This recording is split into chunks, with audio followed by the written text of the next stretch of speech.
Hello students, आज की इस क्लास में हम लेसन 5 थिंग्स कॉमन प्रॉपर्टीज़ इसके एक्सरसाइज क्वेश्चन सोल्व करेंगे।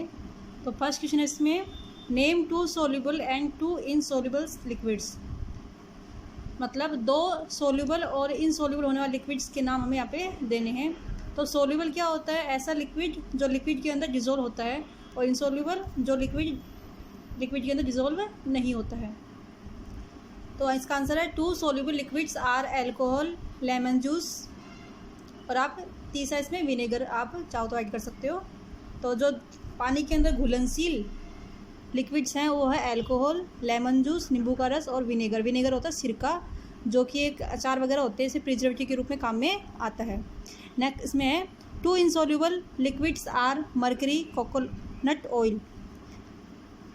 2 इनसोल्यूबल लिक्विड्स होते हैं, कौन कौन से हैं? मरकरी एक मेटल है जो कि रूम टेम्परेचर पर लिक्विड फॉर्म में पाई जाती है। जो थर्मामीटर होते हैं उसके अंदर जो चिकना चमकीला पदार्थ होता है वो मरकरी होता है, जो कि पानी के अंदर डिजोल्व नहीं होता, इसलिए कि इनसोल्यूबल बोलते हैं। तो ये लिक्विड्स हैं मरकरी और कोकोनट ऑयल। ऑयल चाहे कोई भी हो, कोकोनट ऑयल हो, मस्टर्ड ऑयल हो, केरोसिन ऑयल हो, सारे जो ऑयल हैं वो पानी के अंदर, वाटर के अंदर इनसोल्यूबल होते हैं, इसलिए सारे ऑयल्स इनसोल्यूबल लिक्विड्स कहलाते हैं। नेक्स्ट क्वेश्चन हमारा, name 2 good heat conductors and 2 bad heat conductors. 2 अच्छे उष्मा के जो कंडक्टर्स हैं और जो 2 बुरे कंडक्टर हैं उष्मा के, वो उनके नाम बताने हैं। तो उष्मा रोधी और उष्मा संचालक। 2 good heat conductors are silver, copper.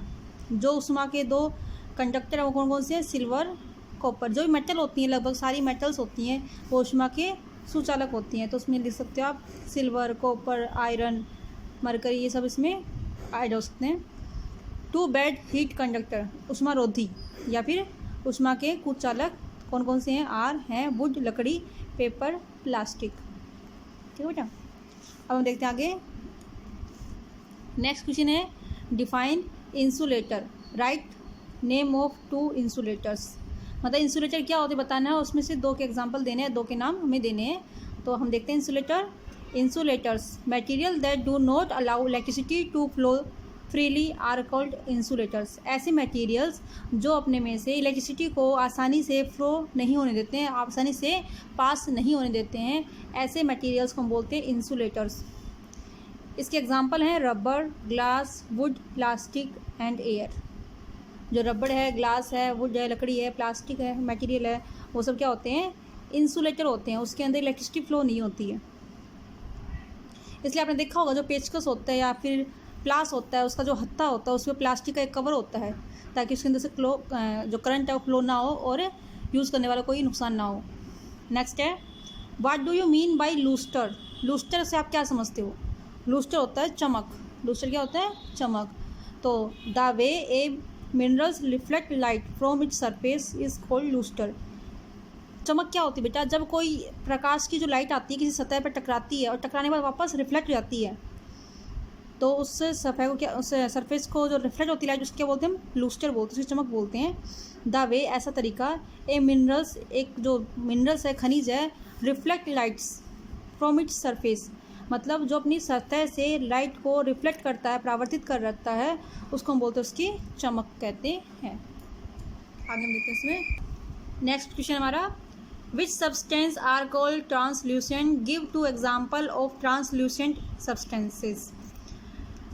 Translucent substance कौन से होते हैं उनको देखते हैं इसमें। Translucent substance that transmit light but no details of that light are said to be translucent. ऐसे सब्सटेंस, तो ट्रांसल्यूसेंट ऐसे सब्सटेंस होते हैं जो कि लाइट को ट्रांसमिट नहीं करते हैं, मतलब लाइट को अपने में से गुजरने नहीं देते हैं, कम गुजरने देते हैं, या हल्की सी ट्रांसमिट लाइट को गुजरने देते हैं, बट लेकिन no detail of that light, लेकिन उस लाइट की कोई डिटेल नहीं देते हैं कि किस प्रकार से लाइट पूरा फ्लो हुआ है या नहीं हुआ है, उसको बोलते हैं translucent. The example of translucent are waxed paper, fog and mist. जो वैक्स्ड पेपर है, मोम का जो कागज़ आता है, उसको हम बोलते हैं, और फॉग धुंध, और मिस्ट तो इसके अंदर में साफ साफ दिखाई नहीं देता, क्योंकि इसके अंदर लाइट पूरी तरह से ट्रांसमिट नहीं होती है, ट्रांसमिट हो जाती है लेकिन उसका कोई डिटेल नहीं होता है किस प्रकार से वो गुजरी है। नेक्स्ट हमारा differentiated between magnetic and non magnetic materials, difference करना है। मैग्नेटिक मटेरियल्स क्या होते हैं, नॉन मैग्नेटिक मटेरियल्स क्या होते हैं।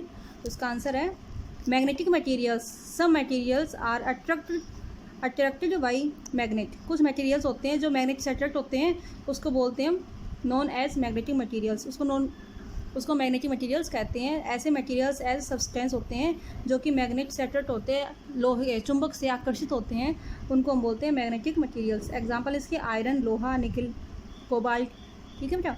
और इसमें है नॉन मैग्नेटिक मटेरियल्स, ऐसे मटेरियल्स होते हैं जो मैग्नेट की तरफ आकर्षित नहीं होते हैं, उस पर कोई रिस्पॉन्स नहीं दिखाते हैं, कोई रिएक्शन नहीं दिखाते हैं। इस प्रकार के जो सब्सटेंस होते हैं उसको बोलते हैं नॉन मैग्नेटिक मटेरियल्स। तो some materials do not respond to and are not attracted by magnet. ऐसे मटेरियल्स जो मैग्नेट के प्रति कोई रेस्पॉन्स नहीं दिखाते, उसके प्रति अट्रैक्टेड नहीं होते, आकर्षित नहीं होते, इस प्रकार के जो मटेरियल्स होते हैं उसको बोलते हैं नॉन मैग्नेटिक मटेरियल्स। इसके एग्जांपल्स हैं would, plastic, silicon and aluminium. ठीक है बेटा। तो इस क्लास में इतना ही करेंगे, नेक्स्ट क्लास में जाके क्वेश्चन आंसर करेंगे। ओके बेटा, थैंक यू।